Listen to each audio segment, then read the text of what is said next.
congratulations on the movie. So nice to see you. Thank you so much. It's nice to see you again. Thank you.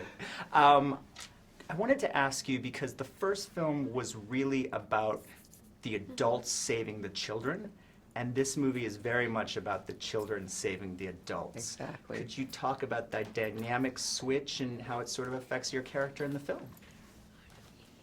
Yes, in one of John's interviews, he actually said that the first one was a love letter to his children.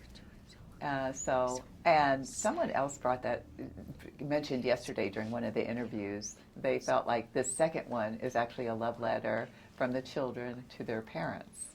So I thought it was a sweet way to think about this film, and it definitely affected Regan and my character, with the loss of her father in the first one. And now she takes on the burden of his role. She has to be the leader in the family, and there's a lot going on for her. John mentioned to me that he talked to you about, before he showed you the script, about you really being the lead in this film. How did you feel about that, about knowing that you would really be, as an actress, carrying this movie? Yes, I remember that conversation. When I heard about it, when John mentioned it, I actually couldn't believe it. I mean, what an honor. It's a big honor, like I just said. I mean, here he just had made a love letter to his kids, and I was part of that. I just felt like that's a very intimate, special, spiritual connection for me, and just, again, a huge honor to be a part of it. Well, I wanted to ask you about the relationship between Regan and Emmett, Cillian Murphy's character in the film, and what was it like for you working in all those scenes with Cillian?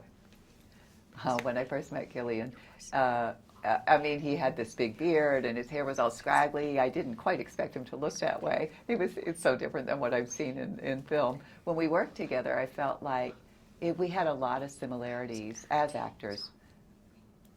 We, quickly bonded. We didn't have to. It wasn't a slow process. It felt like we came together very quickly. Unlike other people I've worked with in the past, it was a very fun relationship too in the film. So different than, so different than what happens in real life. So it was fun to see how we're going to communicate with each other, how we can sort of, send these signals of wrong energy to each other and so forth. Oh, that's interesting. I wanted to ask you, what is your favorite thing about working with John Krasinski as a director? I love his creative vision. I love how he's so open-minded. And he's not a director who comes in and tells you you have to do X, Y, and Z, but as an actor, he understands the actor's process. He understands how you're going to feel in that scene. He's open to suggestions. If you say, can we try this and can we try that, he's willing to explore and, shake it up a bit. And he's always thinking about what's good for all of us. He's amazing to work with. There's a great flashback scene in the film to before the events of the first movie.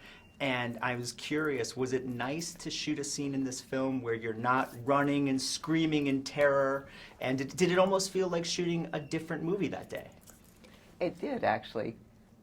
It felt so strange to be filming with so many more people on set, right? And we're out in nature, where you have to be quiet. You could just be yourself. I think that I'd rather do, of course, that, because, it feels like, but to be in a quiet place world where you have to be so conscious of sound is a very different experience, and I kind of enjoy that. It's a different story than the one you would tell. Right.